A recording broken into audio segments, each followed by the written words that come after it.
కొత్త బిజినెస్ కోసం ఆలోచిస్తున్నారా? ఈజాన్ డిస్ట్రిబ్యూషన్ కోసం కాల్ చేయండి 9154729854.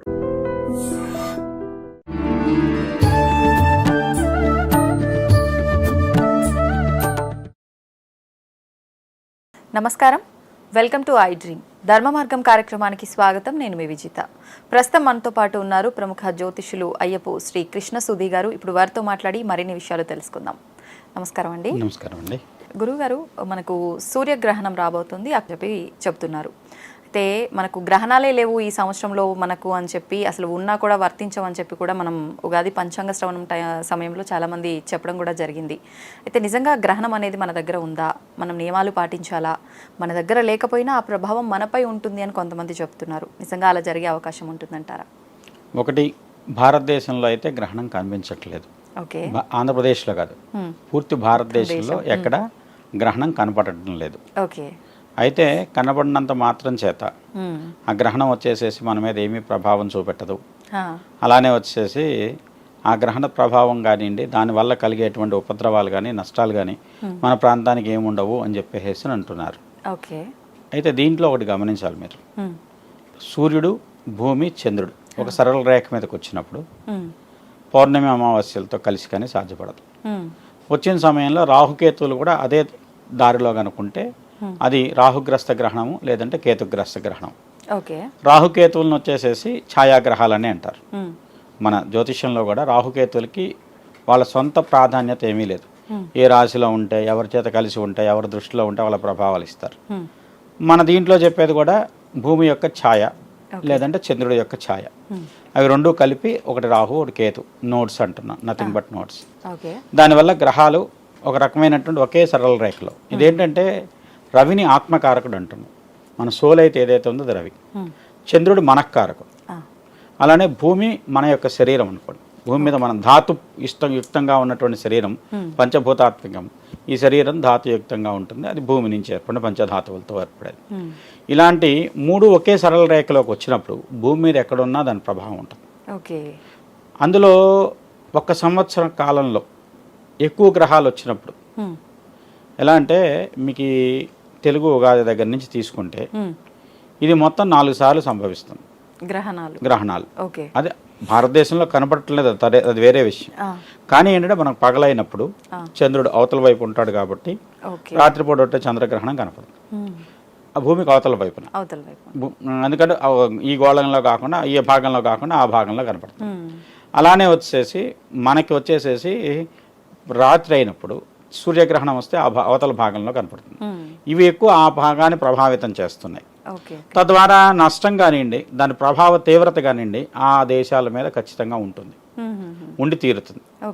అలానే ఒక తెలుగు పంచాంగం కానివ్వండి, ఇంగ్లీష్ క్యాలెండర్ కదా, ఒక క్యాలెండర్ ఇయర్లో 2 గ్రహణాలు వెంటనే వస్తే ఒక ఫలితం, 4 గ్రహణాలు ఒక సంవత్సరంలో వస్తే దాని ప్రభావం తీవ్రంగా ఉంటుంది. దీనికి కొన్ని ఉదాహరణలు చాలా పూర్వకాలంలో కూడా చెప్పారు. మహాభారత యుద్ధ సమయంలో వెంటనే గ్రహణాలు వచ్చినాయి. సూర్యగ్రహణం యుద్ధం జరుగుతున్న సమయంలో వచ్చింది. ఆ సమయంలోనే వచ్చే సైంధవుడిని సంహరించడానికి విష్ణువు చక్రం అడ్డం వేసి, శ్రీకృష్ణుడు చక్రాన్ని అడ్డం వేసిన దానికి సూర్యాస్తమయం అయిపోయిందని బయటకు వచ్చిన సైంధవుడిని సంహరించాడు అర్జునుడు. అది ఒక గ్రహణం కింద చెప్పడం జరిగింది. అదొకటి ఉదాహరణ. తర్వాతి కాలంలో మనకి ఎప్పుడైతే ఇలాంటి గ్రహణాలు వరుసగా వస్తున్నాయో, వెంటనే గ్రహణాలు వచ్చినప్పుడు ఒకే ఎనర్జీ అదే రకమైనటువంటి వైబ్రేట్గా వచ్చినప్పుడు ఖచ్చితంగా దానివల్ల ప్రభావ తీవ్రత ఎక్కువగా ఉంటుంది, నష్టం.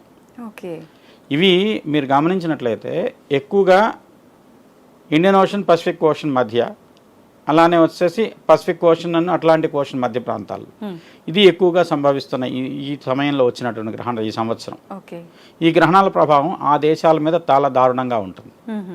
ఒక రకంగా చెప్పాలంటే సూర్యగ్రహణం తర్వాత అతి తీవ్రమైన భూకంపం కానివ్వండి, సునామీ లాంటిది కానీ తప్పనిసరిగా రావచ్చు. ఓకే, అంటే మనం నివసించే ప్రాంతాన్ని బట్టి అక్కడ ఉన్న ప్రజలకు వర్తిస్తుందా, లేదంటే ఇప్పుడు మన భారతదేశంలో ఉన్న వాళ్ళు విదేశాల్లో ఉండే వాళ్ళు కూడా ఉన్నారు కదా, వాళ్ళకు కూడా వర్తిస్తుందా? అక్కడ ఎవరుంటే వాళ్ళకి వర్తిస్తుంది. ఆ ప్రాంతంలో ఎఫెక్టెడ్ ఏరియాలో ఎవరున్నా. ఇంకొకటి అండి, మనకి మీరు గమనిస్తే 2004లో సునామీ వచ్చింది. దానికి ముందు 3-4 నెలల ముందుగా సూర్యగ్రహణం సంభవించింది. సంభవించిన తర్వాత దాని ప్రభావం వల్ల వచ్చినటువంటి సూర్యగ్రహణం మన దేశంలో సునామీని తెప్పించింది అంట నేను. దానికి ఏంటంటే కొన్ని గ్రహాలు కొన్ని చోట్ల ఉన్నప్పుడు, ఇప్పుడు మీకు ఇంకొక ఎగ్జాంపుల్ మాట్లాడచ్చు. 1977లో వచ్చినటువంటి దివిసీమ ఉప్పెన, దాని ప్రభావం కూడా దానికి అనుగుణమైనటువంటి గ్రహస్థితులు ఇప్పుడు ఉన్నాయి. ఆ సమయంలో ఏ గ్రహాలు ఎక్కడ ఉన్నాయో అదే గ్రహస్థితి ఈ సమయంలో కూడా మనకి కుజస్తంభన ఒకటి, గురుడు వక్రం ఒకటి, అప్పుడున్న రాహు ప్లేస్ లో ఇప్పుడు కేతు ఉన్న ప్లేస్ లో అప్పుడు రాహు, ఇలాంటి పరిస్థితి. రాహుకేతువులు పరస్పరం వ్యతిరేక దిశల్లో ఉంటారు కాబట్టి అదే రాశుల్లో మీనంలో ఒకళ్ళు కన్యలో ఒకళ్ళు ఉండటం తటస్థిస్తుంది. దాంతో పాటుగా ఇది పంచభూతాత్మకంగా ఒక్కొక్క 5 సంవత్సరాలు ఒక్కొక్క పంచభూతానికి సంబంధించిన సంవత్సరాలు.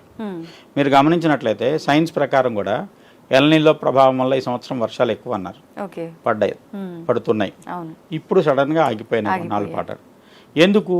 ఇక్కడ గ్రహాల సంచారంలో కుజుడు ఏ నక్షత్రాల్లో సంచరిస్తున్నాడు, కుజస్తంభన ఉందా, కుజ పురోగతి ఉందా, లేదంటే వచ్చేసి రవి కంటే ముందు డిగ్రీల్లో బుధ శుక్రులు ఉన్నారు, పురోబుధుడు పురో శుక్రుడు, ఇవి కూడా వర్షపాతాన్ని సూచించేవి. వాటి ప్రకారం వచ్చేసి వర్షం పడటానికి, తీవ్ర వృష్టి పడటానికి లేదా కుంభవృష్టి పడటానికి ఇలాంటి వాటికి సూచనలు ఉన్నాయి. ఓకే, ఇప్పుడు అప్పుడు జరిగిన ఆ సంఘటనల టైంలో ఏ గ్రహస్థితి ఉందో ఇప్పుడు కూడా అదే ఉందన్నారు కదా, మళ్ళీ అలాంటి ప్రమాదాలు అలాంటివే జరిగే అవకాశాలు ఉన్నాయంటారా? మరి అక్టోబర్ 2, 3 తర్వాత సూర్యగ్రహణం ఉందండి. 2వ తారీఖు 3వ తారీఖు సూర్యగ్రహణం ఉంది. అంటే మనకి 3వ తారీఖు ఉదయానికే పూర్తవుతుంది మన భారతదేశ పంచాంగం ప్రకారంగానండి, మన యొక్క డేట్ల ప్రకారంగానండి. 2వ తారీఖు నైటే వస్తుంది గ్రహణం. ఈ గ్రహణ ప్రభావం వల్ల మన భారతదేశం కాదు కానీ భూమి మీద కొన్ని ఉత్పాతాలు జరగడానికి అధిక సంఖ్యాకమైనటువంటి గ్రహస్థితులు దోహదం అవుతున్నాయి. అయితే నేను చెప్పిందే మాట్లాడతాను. మనకి కరోనా రావడానికి ముందు ఒక సూర్యగ్రహణం వచ్చింది. ఆ గ్రహణంలో సూర్యుడు కేతువుతో పాటుగా మొత్తం 5 గ్రహాలు కలిసినాయి, సప్తగ్రహ కూటమి. ఇన్ని గ్రహాలు ఆ గ్రహణం అంటే సూర్యుడితో పాటు బుధుడు ఎక్కువ కలిసే ఉంటాడు, శుక్రుడు దానికి 90 డిగ్రీస్ కంటే ఎక్కువ దూరంలో ఉండడు. అలా మిగతా గ్రహాలు కూడా కలవటం సంభవించిన కారణం చేత తీవ్రమైనటువంటి అంటువ్యాధులు ప్రబలుతాయంటే కొంతమంది హేతువాదులు ఇవన్నీ భయపడటం కోసం మీరు చెప్పే మాట్లాడినారు. వచ్చిన తర్వాత ఏదో కాకతాళీయంగా జరిగిందన్నారు. ఇవన్నీ ఏంటంటే కొన్ని దీని నుంచి ఉపద్రవాల నుంచి సూచనలు ఉన్నప్పుడు ఉత్పాతాలు కలగటానికి సూచన, దాన్ని తప్పించుకోవడానికి పరిహారాలు కూడా చెప్పారు మనకు కొన్ని గ్రంథాల్లో. శాంతి కమలాకరణ లాంటి గ్రంథాల్లో దానికి సంబంధించిన ఉత్పాతాలు ఇలా రావచ్చు, ఈ గ్రహస్థితులు కానివ్వండి ఈ రకమైన గ్రహణాల వల్ల జరుగుతాయి, వాటిని ఎలా అధిగమించవచ్చు, ఏ రకమైన శాంతులు చేయాలి, దీనికి సంబంధించిన పరిహారాలు చెప్పారు.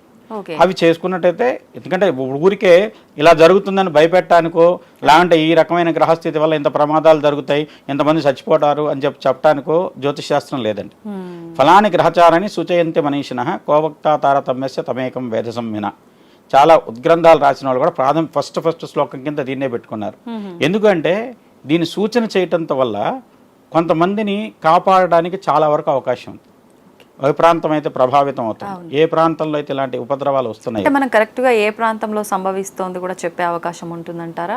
దక్షిణ భారతదేశంలో ముఖ్యంగా తమిళనాడు కోస్ట్ ప్రాంతం, అలానే మన ఆంధ్రప్రదేశ్లో నెల్లూరు దగ్గర నుంచి కింద భాగం, అలానే వెస్ట్రన్ కోస్ట్లో కూడా ఒక సైక్లోన్ వచ్చే అవకాశం, గుజరాత్ ప్రాంతంలో తీర ప్రాంతంలో అటు కూడా వచ్చే అవకాశం ఉంది. నవంబరు డిసెంబరు ఈ 2-3 నెలల్లో సహజంగా. ఇప్పుడు మీరు గమనిస్తే మామూలుగా దానికి ఇది జ్యోతిషాస్త్రమైనటువంటి విశ్లేషణ కూడా అవసరం లేదండి. మనకి సీజన్ స్టార్ట్ అయినప్పుడే ఫస్ట్లో వచ్చేటువంటి సైక్లోన్స్ ఎక్కువ ఒరిస్సాను, ఆంధ్రప్రదేశ్, వైజాగ్, తర్వాత వచ్చేసి మన ఈ బందరు లాంటి వచ్చేసి ఒంగోలు వరకు తీరం దాడుతాయి. నవంబర్లో వచ్చేసేటువంటి సైక్లోన్స్ మీరు అబ్జర్వ్ చేయండి, ఎప్పుడైనా సరే కూడా తమిళనాడు లాంటి వచ్చేసి నెల్లూరు ఆ ప్రాంతంలో అక్టోబర్ నవంబర్లో వచ్చేటువంటి తుఫాన్లు ఆ ప్రాంతంలో తీరం దాడుతుంటాయి. దీనికి ఏ సంవత్సరం గమనించినా మీకు అదే ఉంటుంది. దీనివల్ల ఏంటంటే మనకు అర్థమవుతుంది అంటే ఒక సైక్లోన్ అట్టించి వచ్చేటువంటి గాలులు, ఎందుకంటే నైరుతి ఋతుపవనాలు వచ్చేది, నైరుతి ఋతుపవనాల నుంచి వచ్చేటువంటి గాలి యొక్క వేగం కానివ్వండి దిశ కానివ్వండి దాని ప్రకారం ఏ ప్రాంతం ఎఫెక్ట్ అవుతుందో చెప్పచ్చు. ఓకే, మరి ఇప్పుడు సమస్య ఉంది అని తెలుస్తుంది, ఇంతకు ముందున్న గ్రహస్థితులే ఉన్నాయని తెలుస్తుంది, అలాంటి ఇబ్బందులు వచ్చే అవకాశం ఉందని తెలుస్తుంది, వాటికి పరిష్కారాలు కూడా మనకు పెద్దలు చెప్పారు, ఉన్నాయి మన గ్రంథాల్లో అన్నారు కదా, ఏంటండి పరిష్కారం? ఖచ్చితంగా ఏ ప్రాంతం అయితే ప్రకృతి వైపరీత్యాలకు గురి కాపాడుతుందో ఆ ప్రాంతంలో వచ్చేసి సౌర సంబంధమైనటువంటి యాగం కానివ్వండి, సౌర సంబంధమైనటువంటి పూజా విధానంలో దానికి సంబంధించినటువంటి యాగం, అలానే వచ్చేసి నారసింహ శాంతిని ప్రత్యేకంగా చెప్పారు. దానికి కూడా ద్రవ్యంగా కూడా పెద్ద విలువైనటువంటి బాగా ఎక్కువ ఖర్చు పెట్టే ద్రవ్యాలు కాకుండా తిప్పతీగ, గుడూచి సహిత దూర్వాయుర్గ గరిక ఉంటుంది కదా, గరికతో కూడుకున్నట్టు తిప్పతితో కలిపి నారసింహ శాంతి చేయమన్నాడు. ఓకే చేస్తే ఆ ప్రాంతంలో జరగబోయేటువంటి ప్రకృతి వైపరీత్యాల నుంచి రక్షణ కలుగుతుంది అని చెప్పారు. శాంతి కమలాకరంలో ఉంటుంది. ఓకే. అయితే ఇప్పుడు గరిక అన్నారు కాబట్టి నాకు ఇంకొక డౌట్, మనకు గ్రహణాలు అనగానే గరికతో ముడిపడి ఉంటుంది ఖచ్చితంగా. గ్రహణం పట్టు విడుపుకి మనం పట్టు సమయం ఎప్పుడైతే ఉందో దానికన్నా ముందుగానే గరిక తీసుకొచ్చి ఆహార పదార్థాల్లో వాటిల్లో వేసి పెడుతుంటారు, అలా ఇంటి గుమ్మం దగ్గర వేసి పెడుతుంటారు. ఏంటండి గరికకు దానికి ఉన్న? గరిక కాదండి, దర్భ. దర్భ అంటే ఇవన్నీ ఒక సిమిలర్ జాతులే కానీ దర్భకి విశేషం ఉందండి. మనకు పురాణోక్తంగా చెప్పాలంటే, మన పురాణాల ప్రకారం, ఇతిహాసాల ప్రకారం గరుత్మంతుడు తన తల్లి యొక్క దాస్యం తొలగించడం కోసం దేవతల దగ్గర ఉన్నటువంటి అమృత భాండాన్ని తెచ్చి నాగులకు ఇస్తానని చెప్పి ప్రమాణం చేస్తాడు.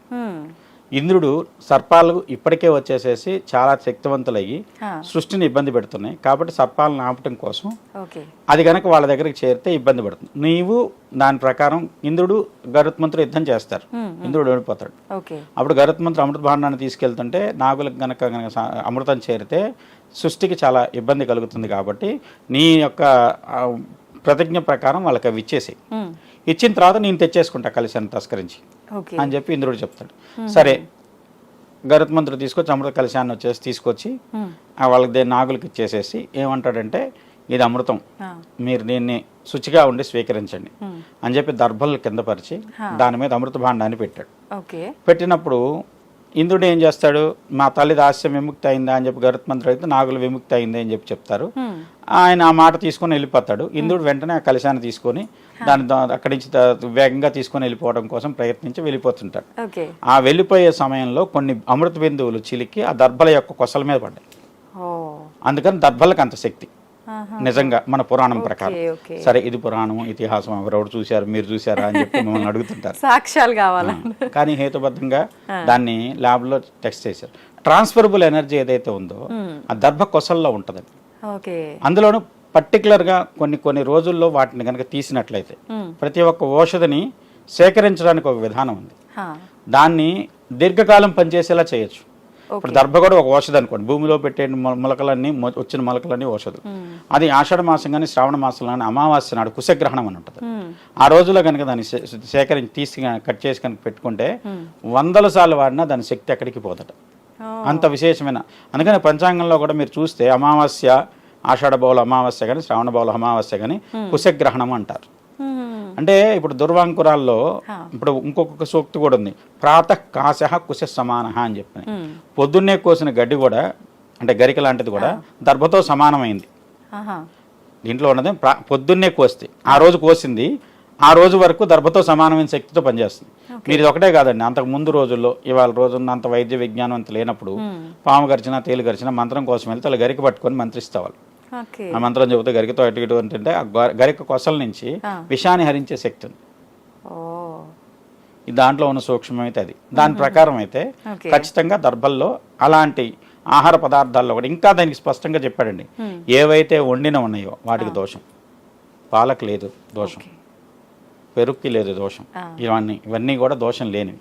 ఆవులకి లేదు దోషం, నదులకు లేదు దోషం. ఇవన్నీ ఏంటంటే మనకి న్యాచురల్గా ఏవైతే స్వతసిద్ధంగా ఉన్నాయో, ఏవైతే ప్రవాహంలో ఉన్నాయో వాటికి దోషం లేదు. సూర్యగ్రహణానికి సముద్ర స్నానం చేయమనే కారణం ఏంటి? సముద్రంలో ఉండేటువంటి అలల వల్ల అంతర్గతంగా వచ్చే ప్రవాహాల్లో దాంట్లో ఉన్నటువంటి ఔషధ గుణాలన్నీ ఒక్కసారి వెలికి తీయబడతాయి. ఆ సమయం సూర్యగ్రహణం అయిన తర్వాత సముద్ర స్నానం చేస్తే శారీరకంగా ఉండేటువంటి రుగ్మతలు పోవటం కాకుండా శరీరంలో ఉండేటువంటి అంతర్గతమైనటువంటి శక్తి స్థానాలు చాలా బలీయంగా యాక్టివేట్ అవుతాయి. దానివల్ల ఇంటర్నల్ గా మన యొక్క ఆత్మశక్తి పెరుగుతుంది. అది నిజంగా దాంట్లో ఉన్న సూక్ష్మం. అది ఓకే. మొత్తానికి దర్భ గరిక కాదు, గరిక వేరు. గరిక కూడా ఉంది, దానికి ప్రాధాన్యత ఉంది. కానీ దర్భ ఏంటంటే అమృత తుల్యమైంది. దర్భ ఏంటంటే దర్భ తర్వాత స్థానాల్లోకి వస్తాయి. ఇవన్నీ ఒకే జాతి అయినా కూడా బరహిస్సు ఉంటుంది మధ్యలో. అలానే రెల్లు ఉంటుంది, రెల్లుని తీసేసేయలేము. రెల్లు అంటే సన్నగా ఉంటాయి కొసలు. సుబ్రహ్మణ్య స్వామి పుట్టింది రెల్లు పొదలు, అందువల్ల శరవణ భవుడు. అది ఏంటంటే ఒక్కొక్క జాతికి ఒక్కొక్క విశేషం ఉంది. దాంట్లో దర్భలో ఉన్నటువంటి ప్రాణశక్తి, గరికలో ఉన్నటువంటి శక్తిని అంటే చెడు నాపే శక్తి ఉంటుంది. అందుకని వినాయకుడికి దూర్వార యజ్ఞ పూజ అంటాం, దూర్వార గణపతి వ్రతం అని చెప్పి వినాయకుడికి పూజ చేస్తుంటాం. గరికతో పూజిస్తే అంటే ఆయన ఏ కోరికను తీరుస్తాట. యో దూర్వాంకురైర్యతి సవైశ్రవణోపమో భవతే అని చెప్పి గణపతి ఉపనిషత్తు చెప్తుంది.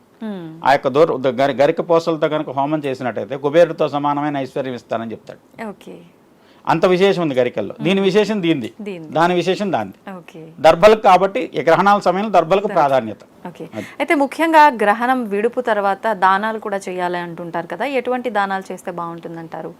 సూర్యగ్రహణం అయితే సూర్యుడికి సంబంధించింది, ఓకే, సంబంధించింది ఏదైనా కావచ్చు. అంటే గోధుమలు కానివ్వండి, రాగి పాత్ర కానివ్వండి, రాగి ప్రతిమలు కానివ్వండి, ఓకే, అలానే సూర్య సంబంధమైనటువంటి ప్రభావాన్ని ఉండేటువంటివి.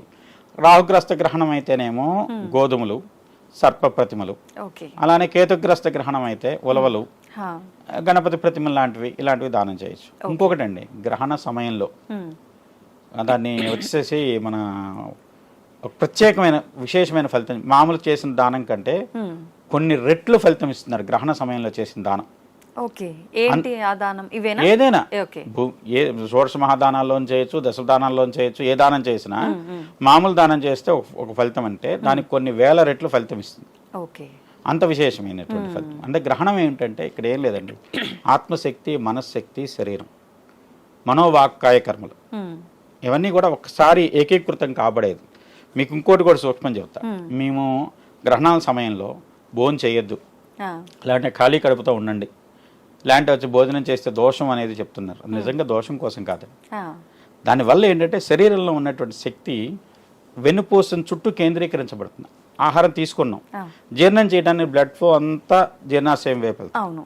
మీరు ఆహారం తీసుకోలేదు అంటే బ్లడ్కి ఏం పని లేదు, అదంతా వటిబ్రో మీద కాన్సన్ట్రేట్ అవుతుంది. వెన్నుపూస మీద కాన్సన్ట్రేషన్ వల్ల నీకు కుండలిని చైతన్యం కాబడు. దానివల్ల ఏంటంటే నువ్వు మంత్రసిద్ధి లాంటి వచ్చేసి ఒక రకమైన సిద్ధి పొందడానికి దోహదకారం అవుతుంది. మూలాధారంలో నిద్రిస్తున్నటువంటి సర్పరూపంలో ఉన్నటువంటి కుండల్ని జాగృతమై ఒక్కొక్క చక్రాన్ని భేదించుకుంటూ వచ్చి సహస్రారం ద్వారా బయటికి ఓపెన్ అవుతుంది. ఇక్కడ ఉన్న సహస్రార చక్రం, బ్రహ్మరంధ్రం, ఇది ఆజ్ఞాచక్రం. ఇక్కడ నుంచి ఓపెన్ అయినప్పుడు అలాంటి వ్యక్తి దైవత్వతో సమానమైనటువంటి శక్తిని కానీ విశేషమైనటువంటి ఫలాన్ని కానీ పొందగలుగుతాడు. ఇది నార్మల్ పీపుల్ కి సాధ్యపడుతుందంటారా? ఎక్కువ సాధన చేసి ఎవరైతే సాధనలో ఉన్నారో వాళ్ళకి సంబంధించినటువంటిది విషయం. ఇప్పుడు మీరు తినద్దు అని చెప్పేది వాళ్ళని చూసి మిగతా వాళ్ళు అది మంచిది కాబట్టి ఫాలో అవుదాం అనుకున్నారు తప్పితే అందరినీ తింటాం మానేయండి, ఇలాంటి వచ్చేసి ఇది గ్రహణం టైంలో ఆ 2 రోజులు తినద్దు, వారం రోజులు తినద్దు అని ఎవరు నియమాలు చెప్పలేదు. ఓకే. అందులో ఏంటంటే ఎవరైతే మంత్ర సాధనలో ఉన్నాయి, ఇవాళ మంత్ర సాధన బ్రాహ్మణులు ఒక్కలే చేయట్లేదు, సాధకులు ఒక్కలే, అందరికీ దాని మీద కుతూహలం కలిగింది, ఎంతో కొంత నేర్చుకోవాలని, తెలుసుకోవాలని, దాన్ని ఏదైనా సాధించాలి అనేటువంటి పట్టుదల వచ్చింది. అందులో ఎవరైనా చేయొచ్చు. ఎందుకంటే పూర్వకాలంలో మీరు గమనిస్తే ప్రతి కాలంలోనూ ఇలాంటి వాళ్ళు ఎవరో ఒకళ్ళు దాని విషయంలో ఇతరులు కూడా సాధన చేసి సాధించిన వాళ్ళు ఉన్నారు. వాళ్ళు సాధించారు అంటే వాళ్ళకి దీని యొక్క సూక్ష్మాన్ని తెలుసుకున్నవారు. ఎవరైతే తెలుసుకున్నాడో వాడే జ్ఞాని, వాడి దగ్గరే వచ్చే శక్తి వస్తుంది. వాళ్ళు తెలుసుకోగలిగారు కాబట్టి వాళ్ళ శక్తిని పొందగలిగారు. ఓకే, థ్యాంక్ యూ అండి, చాలా మంచి విషయాలు తెలియజేశారు. ధన్యవాదాలు. నమస్కారం.